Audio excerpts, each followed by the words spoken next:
La partie back-office de notre site internet est une partie importante puisque c'est à partir de cette interface que nous allons pouvoir mettre à jour le contenu de notre site internet, modifier des films, en ajouter, en supprimer, idem pour les réalisateurs et les acteurs.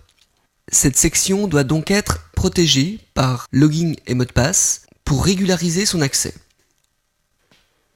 Pour accéder à mon back-office, je rajoute back-office à l'URL de mon site cinéma. En effet, dans l'arborescence de mon site cinéma, j'ai un dossier back-office rassemblant les fichiers de cette interface d'administration, et à la racine de back-office, j'ai donc mon fichier index.php qui m'affiche donc cette page de login. Ici, un simple formulaire me demandant mon email et mon mot de passe.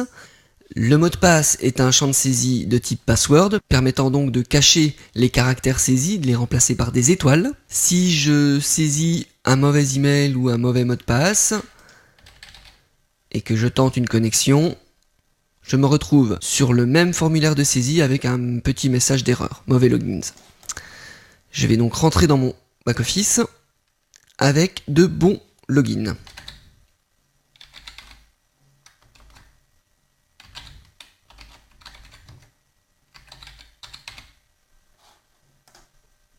Donc j'ai une petite simulation ici de page de back-office qui n'est pas aboutie, qui n'est pas achevée. Celle-ci rassemblera des opérations que nous avons vues dans le chapitre 4. L'idée est de vous montrer la logique de développement.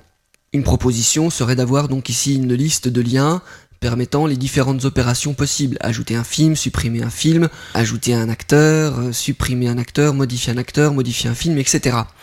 Et puis nous avons aussi un lien permettant de nous déconnecter. Voilà, je me déconnecte et donc je reviens sur mon formulaire. Pour développer donc ce back-office, il m'a fallu rajouter dans ma base de données 2 nouvelles tables.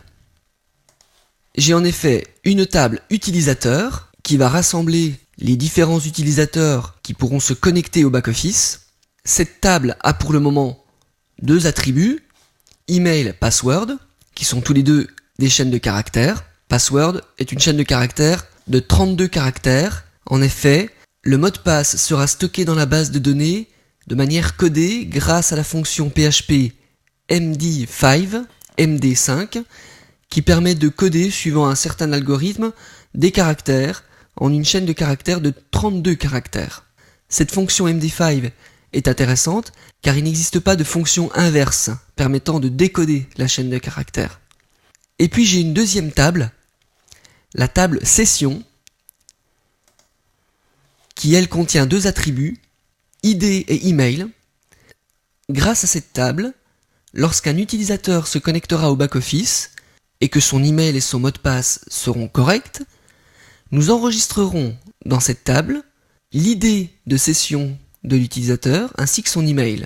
Ainsi, à chaque fois que l'utilisateur accédera à une nouvelle page du back-office, à partir de l'ID de session de celui-ci, nous pourrons tester que l'utilisateur est bien agréé à accéder au back-office directement à partir de l'ID de session. En effet, grâce à la fonction Start Session, à chaque nouvelle page, nous allons récupérer l'ID de session, tester si cette ID est bien dans la table session de notre base de données, et si c'est le cas, c'est qu'il s'agit bien d'un utilisateur. Cette table pourrait également évoluer, nous pourrions rajouter des attributs en fonction de données que nous voudrions conserver tout au long du back-office.